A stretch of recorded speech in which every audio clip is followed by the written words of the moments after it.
Hi guys, welcome to App Guru. In this video, I will show you how to log in ChatGPT with Google account. First, open your browser and then search ChatGPT login. Then tap on the first link as shown here. From here, tap on Login. Once you're here, select Continue with Google. On the next page, select the Google account you want to use to log in to ChatGPT. From here, enter your name, your first name, and then your last name. After that, put in your birth date. Just go through it and select your birth year and then the day of your birth. Once it's done, tap on OK. After that, tap on Continue. Now, put in your phone number.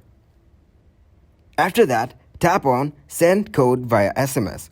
You can also choose to receive a code through WhatsApp.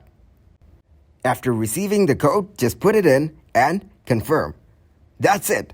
Thanks for watching and please leave a like, subscribe, and share.